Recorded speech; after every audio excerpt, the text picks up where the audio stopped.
Bentornati, welcome back. Io sono Dux Gamer e sono un ludosofo, un filosofo dei videogiochi, conosciuto anche in passato come demiurgo del depensamento sul web. E oggi siamo qui per vivere una leggenda. Una leggenda di cui si vocifera ultimamente sarà fatto un remake o una remaster, cosa per la quale io non ne vedo alcuna necessità, nel senso che questo titolo è perfetto. Perfetto nell'etimo significa compiuto, completo, giunto alla fine del suo sviluppo. Perché questo titolo per me è davvero così.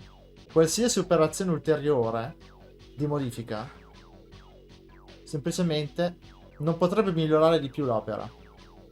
Anzi, l'unica cosa che potrebbe succedere è che essa venga traviata nel suo significato originario. Siamo qui oggi, come vedete qua dietro, sulla prima PlayStation, la PS1. Stiamo giocando su hardware originale, con accessori originali. Potete vedere benissimo che io possiedo la copia originale del gioco. Questo qua è il suo manuale. Si tratta di un'opera in ben 4 dischi. In ogni disco ovviamente è rappresentato un personaggio di questa avventura. Sono dischi originali della prima PlayStation, potete vedere, dal retro. Infatti abbiamo rispettivamente Dart, Rose, Shana. Questo, ragazzi, chi sarà? Lo scopriremo più avanti. Per chi già lo sa, piccolo spoiler, o è Re Albert o è Lavitz. Sto giocando a un gioco di cui possiedo la copia fisica originale, e di cui ho fatto un ISO.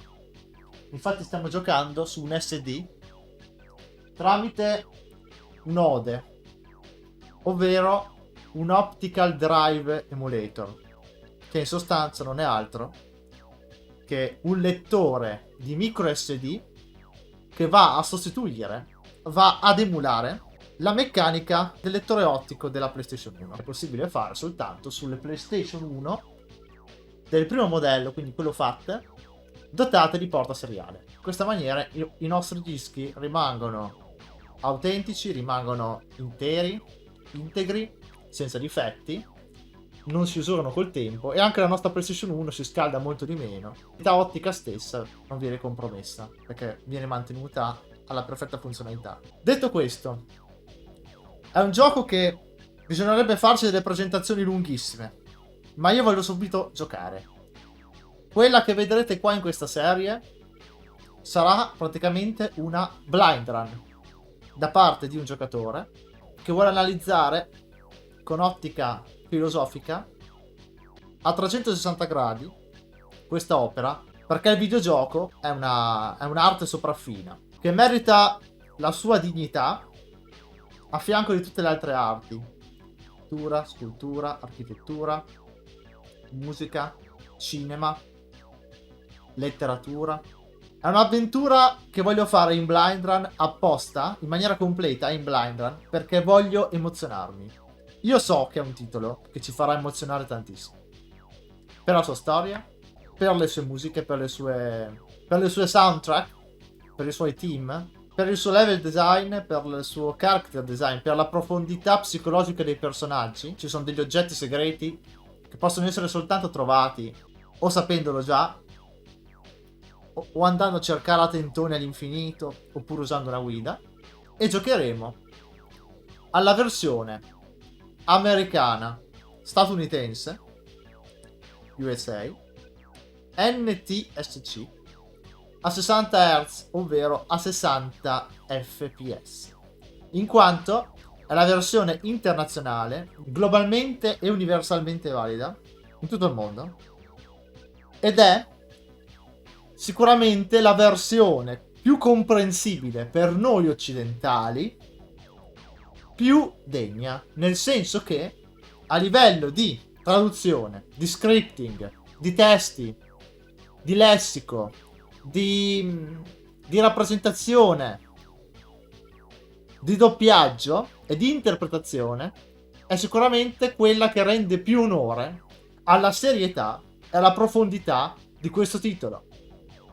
Perché la ludosofia non è altro che la filosofia, l'analisi critica filosofica che prevede la narrazione, lo studio, l'esegesi, quindi l'interpretazione, il più approfondita possibile dei videogiochi che se lo meritano, che sono all'altezza, che a livello di trama, a livello di storia, di plot, hanno un certo spessore.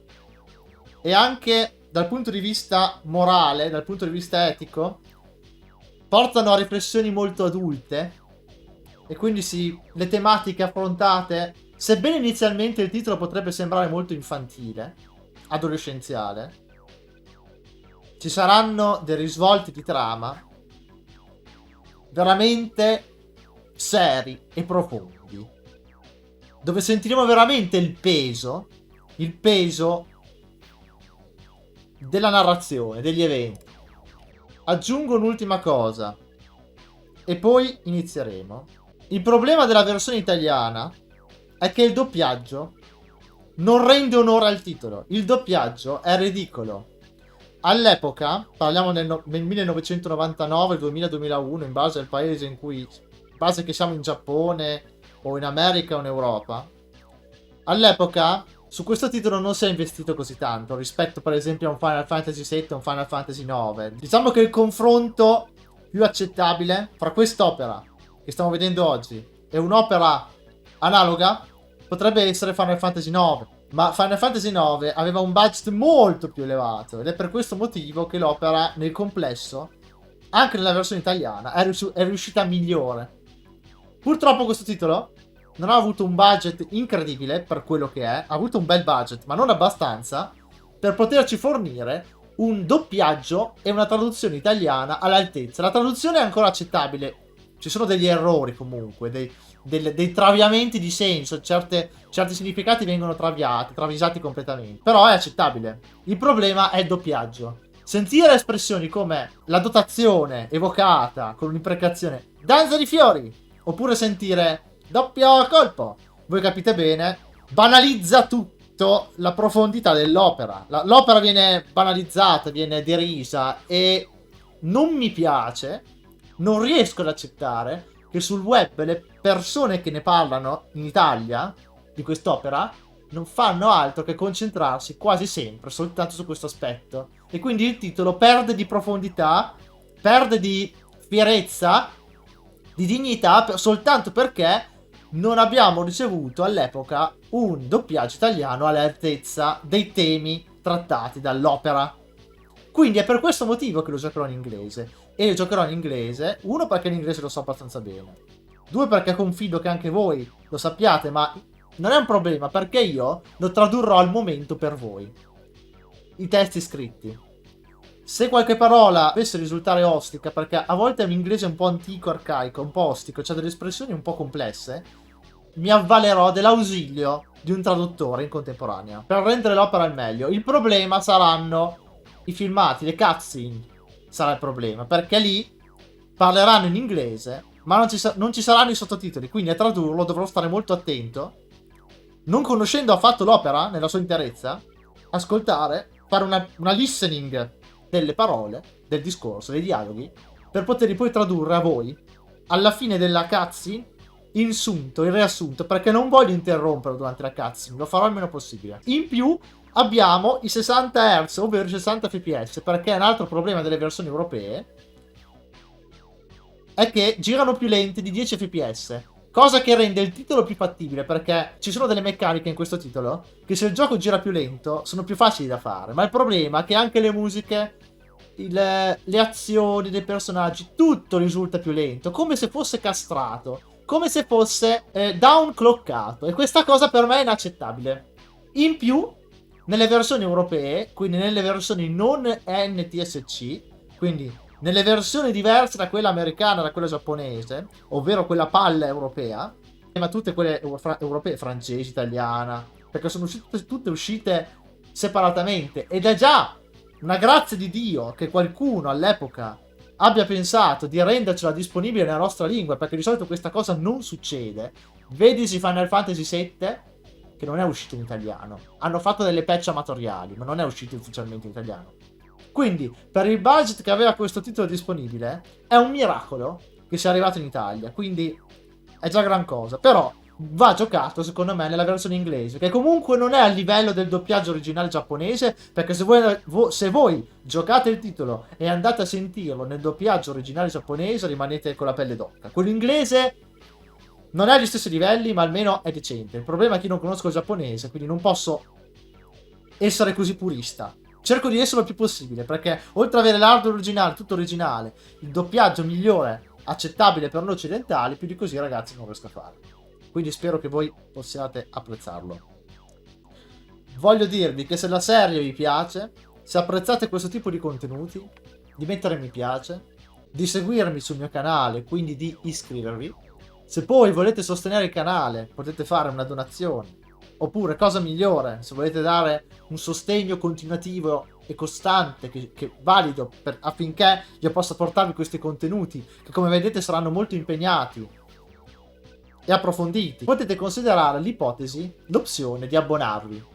Qualsiasi pacchetto di abbonamento scegliete. Come vi ho detto, io sono un ludosofo. Il mio obiettivo è quello, in qualità di veterano del retro gaming, dare la sconfinata priorità dell'originalità sulla mediocrità. E questa opera di oggi è veramente originale. Quindi qui plasmeremo un'analisi critica del videogioco in chiave escatologica, ovvero il videogioco è una forma d'arte che ha come obiettivo, dal mio punto di vista, la salvezza, ovvero è indirizzato alla salvezza, alla sopravvivenza della nostra anima critica, della nostra anima filosofica artistica.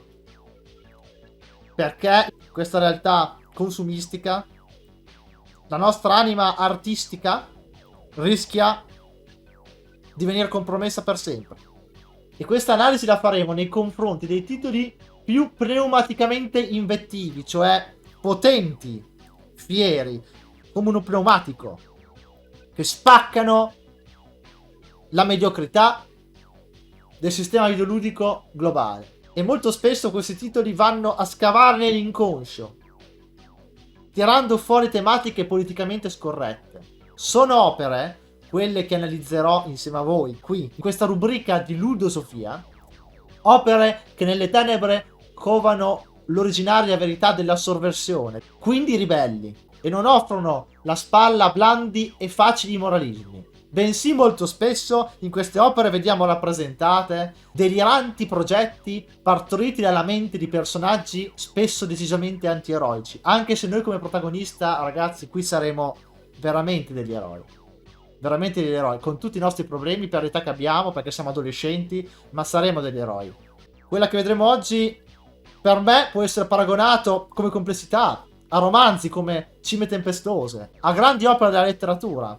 Approfondiremo questi titoli che ci porteranno dentro il delirio, verso l'attrazione fascinatoria per incubi indicibili. E io mi auguro che insieme a me, che sono il Demiurgo, il duca del medium videoludico, spero che riuscirete ad apprezzare il piacere di esplorare insieme a voi l'essenza più convulsa del videogioco stesso. Io mi prendo la responsabilità di esserne divulgatore e guida in questo tracotante anelito all'abbandono, nel senso perverso qui rappresentato di elegia della crudeltà, senza a volte alcuna pietà per lo spettatore.